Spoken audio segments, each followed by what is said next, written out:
Magical money tree house. एक गांव में ज्ञानेश्वर नाम का एक आदमी रहता था। वो बहुत बड़ा देव भक्त था। उसकी पत्नी देवयानी भी भक्त थी। उनके पास 2 भैंस थे। वो भैंस से दूध निकालकर घड़े में डालती तो ज्ञानेश्वर उन घड़ों को साइकिल पर रखकर उस बस्ती में घर घर जाकर दूध देता था।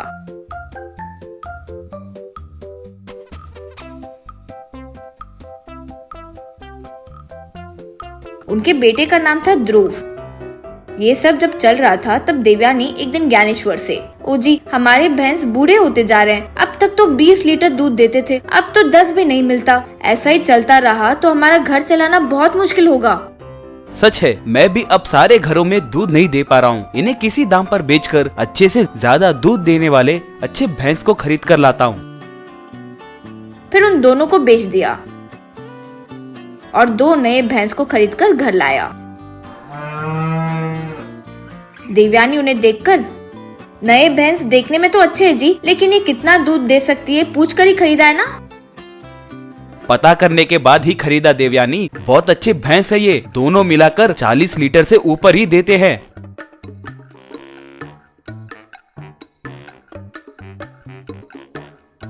अगले दिन देवयानी सुबह लोटा लेकर दूध निकालने उन भैंसों के पास आई। सुनिए, हमें अच्छा हरा हरा घास देना होगा। दाना भी बहुत टेस्टी होना चाहिए, तभी जितना दूध चाहिए देंगे, वरना बिल्कुल नहीं देंगे। देवयानी घबराते हुए, ओ जी यहाँ आइए जी, ये भैंस बात कर रही है जी, देखिए, यूं पुकारी। ज्ञानेश्वर घर से दौड़ते हुए वहाँ आया। मेरा नाम हीरालाल है, इसका नाम पन्नालाल है। मैं पैसे ब्याज पर देने वाला व्यापारी हूँ। ये सोना हीरों का व्यापार करता था। एक बहुत पुण्यात्मा देव भक्त ने हमें श्राप दिया, इसीलिए हम यूं भैंस बन गए। ज्ञानेश्वर आश्चर्य से, तो आप लोगों ने उस देव भक्त को गुस्सा आने वाला काम क्या किया था? कहेंगे बेटा, क्या किया सब बताएंगे, सुनिए। यूं कहने लगा। फ्लैशबैक में हीरालाल पन्नालाल के पास आकर, रे पन्नालाल, हमारे गांव में जो रामालय के मंदिर के ऊपर के गुम्बाड़ को सोने के गुम्बाड़ में बनाने के लिए राम मंदिर में हमेशा राम भजन करने वाले सदानंद स्वामी जी सोच रहे थे, ये तुम्हें तो पता है ना। इसीलिए सोना खरीदने के लिए कुछ पैसों की कमी हो रही है। यूं मेरे पास आकर 10 लाख पूछे। मैंने कहा कि ब्याज ज्यादा लेकर दूंगा, लेकिन वो सोना मेरे दोस्त पन्नालाल से ही खरीदना होगा, यूं शर्त रखा। वो उस बात के लिए राजी हो गए, तो अब वे तुम्हारे पास सोना खरीदने आएंगे। इसीलिए अब तुम मुझे क्या दोगे? ठीक है दोस्त, वो ग्राहक मेरे पास लाने के लिए शुक्रिया। अब मैं उस 10 लाख के सोने के लिए मैं 9 लाख का सोना ही दूंगा, बाकी का 1 लाख तुम्हें दे दूंगा, ठीक है? ठीक है दोस्त, अगर इतना भी धोखा नहीं देंगे तो हमारा धंधा कैसे चलेगा बताओ। अगर तुम मुझे 1 लाख दे रहे हो तो थोड़ा बहुत सोने में धोखा तो देना ही होगा ना। उसे मैं क्यों असली सोना दूंगा? ऊपर से वो मंदिर पे डालने के लिए ही है ना, किसी के नजर में भी नहीं आएगा। आधा नकली सोना मिलाकर ही दूंगा। आखिरकार सदानंद स्वामी ने जैसे सोचा था, मंदिर के लिए सोने का गुम्बद तैयार हुआ। शुरुआत के दिन भक्त दर्शन करते हुए मंदिर आने लगे। हीरालाल पन्नालाल भी आए।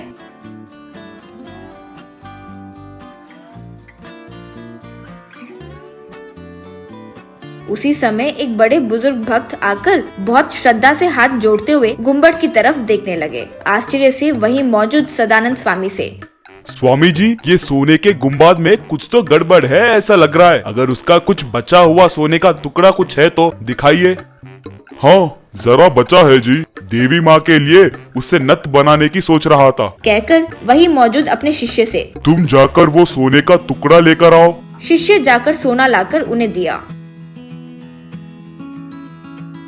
वो सोने को अपने कार की चाबियों से अच्छे से रगड़कर देखकर, सदानंद स्वामी जी, ये पूरा सोना नहीं है जी, सिर्फ आधा ही है, बाकी नकली सोना है।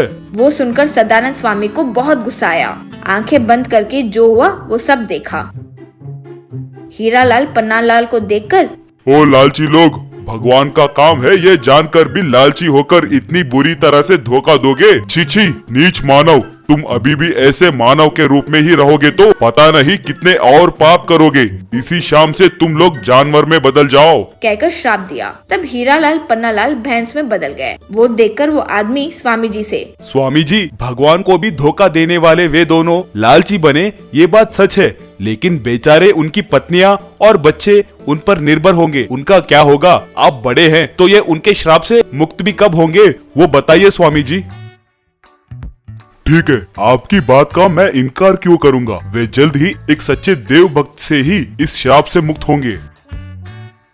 पन्नालाल ये कहानी को सुनाते ही ज्ञानेश्वर, आप फिक्र मत कीजिए, पाप का काम करना ही नहीं चाहिए। अगर जाने अनजाने में कर दिया तो उस पाप के लिए सजा भुगत कर उस पाप का प्रायश्चित करना ही होगा। आपको धर्म के बारे में और न्याय के बारे में पुराणों में जो कहानियां हैं वो मैं हर दिन बताते रहूंगा। वो कहानियों को सुनते हुए आत्मज्ञान प्राप्त कीजिए। किसी दिन आप फिर से अच्छे मानव में बदल जाओगे, ये मैं दिल से इच्छा करता हूँ। कहकर रोज उन्हें नीति की कहानियां सुनाने लगा।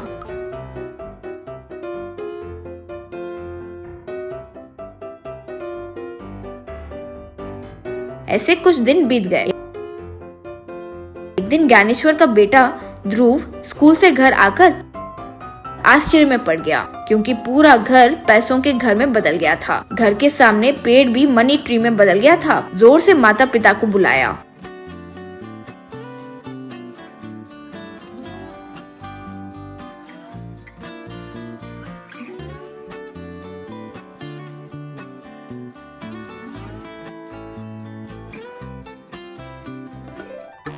वे भी बाहर आकर आश्चर्य में पड़ गए। उसी समय वहां मौजूद भैंस हीरालाल पन्नालाल में बदल गए। श्रीमान, आप जैसे बड़े भक्त की वजह से इतने दिनों बाद हमें उस श्राप से मुक्ति मिला है। वो देखिए, उस पैसों से भरा आपका घर, वो सब मैंने धोखेबाजी से कमाया। श्रीमान, वो सारे पेड़ के पैसे मेरे धोखे से कमाए हुए पैसे ही हैं। हमारे ऊपर कृपया करके वो पैसे आप ले लीजिए। हम अब अपने घर निकलते हैं। श्रीमान, मुझे वो पैसे नहीं चाहिए। उनका मैं क्या करूं? जो मेहनत करके ईमानदारी से पैसे कमाता हूं, सिर्फ वही मैं अपने और अपने परिवार के लिए खर्च करता हूं। तो फिर पूरा पैसे खुद से गरीबों में बांट दीजिए। हम अब से ईमानदारी से जिंदगी जिएंगे। कहकर दोनों नमस्कार करके चले गए। 24 आवर्स मोटर बाइक यात्रा। गौरी शंकर नगर में राजन ठाकुर पिंकी कुमारी कहकर एक जोड़ा रहते थे। उनको बद्री कहकर एक बेटा था। एक दिन ठाकुर के पास आकर बद्री, क्यों पिताजी इतना परेशान क्यों दिख रहे हो? माँ तुम्हारे पसंद का कुछ बनाया नहीं, या फिर तुम्हारे पोती तुम्हारी बात नहीं सुन रही है क्या? बोलो, अभी उनको बुलाकर डांटता हूँ। बेटा, तुम्हारे पिताजी की वो चिंता नहीं है। उनकी पूरी जिंदगी तुम लोगों के लिए मेहनत करते करते निकल गई। उन दिनों में जब मैं उनसे पूछती थी कि चलिए कहीं यात्रा में चलते हैं, तो बोलते थे कि अगर हम अब एंजॉय करेंगे तो बच्चे क्या खाएंगे। अचानक अभी शायद उनको वो सब याद आया होगा। चलो अभी का अभी यात्रा में निकलते हैं करके कह रहे हैं। तुझे तो पता ही है, तेरे पिताजी की छोटी सी छोटी तमन्ना अगर याद आती है तो वो क्या करते हैं। चस, इतने के लिए परेशान? हमारे पटेल यात्रा का बस लगाता है ना, मैं जाकर हमारे परिवार और दीदी और जीजा के लिए भी टिकट बुक करता हूँ, कहकर चला गया। अब पटेल के पास आकर बद्री वे जो जाना चाहते हैं उन सब शहर का लिस्ट बताया। हमारे बस वही रूट में जाता है, लेकिन जो तुमने बोला वो लिस्ट के हिसाब से रोक कर दिखाना है तो 4 दिन का यात्रा 1 हफ्ता लग जाएगा। तब मुझे सर पर कपड़ा लगाना पड़ेगा। अरे अगर तुम्हारे पिताजी का ख्वाहिश को पूरी करना है तो कोई कार बुक करो और उनको एक 50,000 दो, वही तुमको पूरा घुमा कर दिखाएगा। तब बद्री कुछ नहीं कर पाया और उधर से उनका जीजू वीरू मैकेनिक शॉप के पास आया और बात बताया। अरे मामा जी के मन में कोई ख्वाहिश आता है तो कुछ तो करके पूरा करता ही है। पटेल के बस में तो वर्कआउट नहीं होगा, कार में हमें वर्कआउट नहीं होता है। क्या करना है वही सोच रहा हूँ।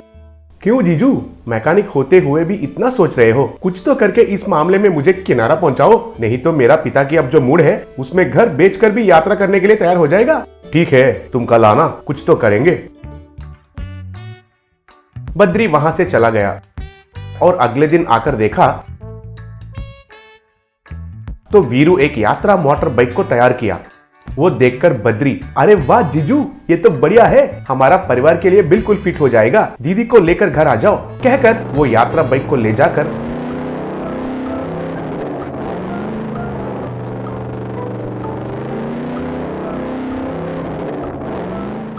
उनका माँ, पिता और पत्नी को दिखाया। वो देखकर बद्री का पत्नी, सुनिए जी, बाइक तो ठीक ही है, मगर क्या ये हम सबका वजन ले पाएगा?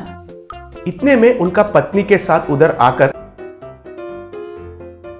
देखो रितु, ये साधारण बाइक नहीं है, मामा जी के ख्वाहिश के लिए तुम्हारे पति ने डिजाइन किया है इस बाइक को, सुपर स्ट्रांग है, चाहिए तो सब उसमें चढ़कर देखेंगे। चलिए, बद्री गांव में एक ट्रेल राउंड भी लगाएगा। तब सबको उसमें चढ़ाकर बद्री बाइक पर गांव में चक्कर मारने लगा।